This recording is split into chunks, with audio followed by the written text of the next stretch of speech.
La business de Novak Djokovic. Bienvenue à Focus.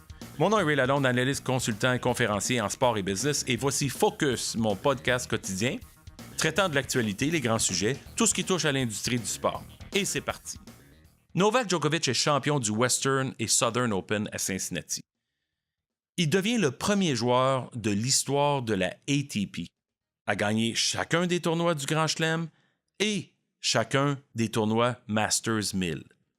Il en a gagné 9 différents pour un total de 31 victoires en Masters 1000 et 13 victoires, à ne pas dédaigner, 13 victoires en Grand Chelem. C'est un des plus grands joueurs de l'histoire de notre génération. Probablement à la fin de sa carrière, Djokovic va certainement être, en compagnie de Federer et Nadal, dans n'importe quel ordre qu'on veut, là, parmi les 3 plus grands joueurs de l'histoire du tennis. Parce qu'à 32 ans, il a encore le temps d'en gagner d'autres. Et il faut souligner que malgré une blessure sérieuse au coude droit, puis Dieu sait qu'un joueur de tennis a besoin de son coude pour jouer, surtout un droitier, et un coude droit, ça va ensemble, bien, la blessure sérieuse l'an dernier, en 2017, avait nécessité une intervention chirurgicale. Il était blessé pour une longue période, absent, a perdu sa confiance, il était littéralement un petit peu dépressif, a perdu certainement l'espèce d'arrogance qu'il avait sur le terrain lorsqu'il était numéro 1 pendant des semaines et des semaines. Et justement, au cumulatif de ses 12 premiers grands chelems, il est parti de très loin, une saison difficile sur terre battue au printemps, s'est présenté à Wimbledon, a battu Rafael Nadal en demi-finale et a défoncé Kevin Anderson en finale pour son 13e titre. Et là, à Toronto, pas trop bien non plus. Surface dure, sorti tôt dans le tournoi, revient à Cincinnati, gagne le seul tournoi qu'il n'avait pas gagné. Après 5 défaites en finale, dont 3 contre Roger Federer, il a battu Federer. C'est un accomplissement extraordinaire. Littéralement, là, oubliez le fait qu'il est rendu maintenant 6e au monde, c'est qu'il est parti de tellement loin.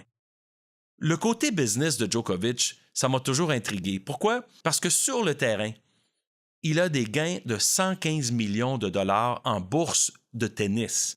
Il gagne à peu près 30 millions de dollars canadiens par année en bourse et en entente commerciale. Il est le 88e athlète le mieux payé au monde en 2017. Bon, il est loin de LeBron James, il est loin de Neymar, Messi et Ronaldo, mais ça demeure un joueur qui a beaucoup de prestance et beaucoup de charisme. Il est très émotif, il est articulé, il est un des leaders de l'Association des joueurs de tennis professionnels. Ces grandes compagnies associées à lui, il était autrefois avec Uniqlo. Uniqlo est maintenant avec Federer, mais là, il est avec Lacoste. Son autre grand partenaire, c'est Head, les raquettes avec lesquelles il est associé depuis 2001 lors de son adolescence. Alors, il a toujours joué avec les mêmes raquettes et il est très loyal à ce niveau-là. Il est un partenaire de Seiko pour les montres et les souliers Asics et il est aussi un partenaire ambassadeur pour UNICEF depuis 2015 en Serbie. C'est pas une commandite, c'est un ambassadeur à caractère mondial, particulièrement pour la Serbie, son pays d'origine. Une des choses qui est importante à souligner de Djokovic, c'est son positionnement en tant que leader de l'association des joueurs. Et parmi les choses avec lesquelles il se bat, c'est de s'assurer que les salaires, les bourses pour les joueurs masculins sont toujours optimisés.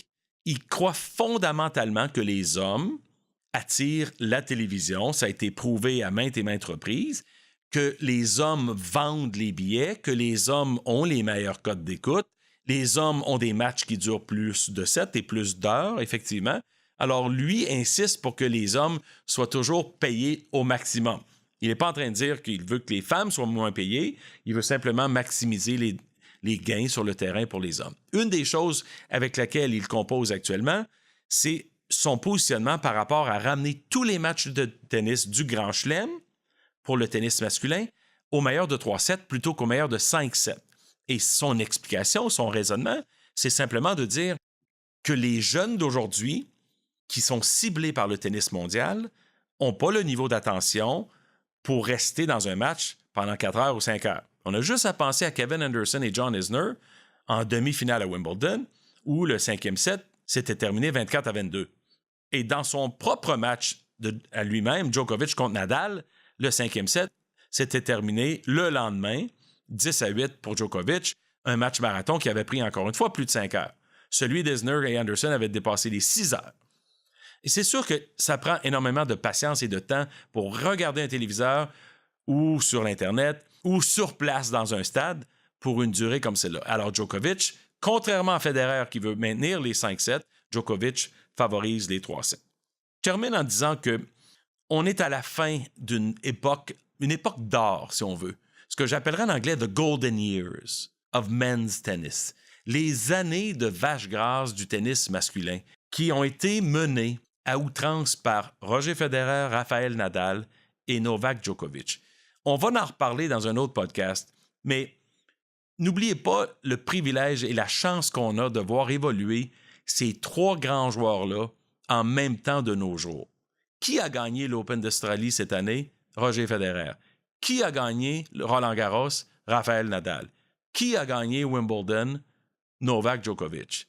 Il reste un tournoi majeur, le US Open, qui débute dans quelques jours.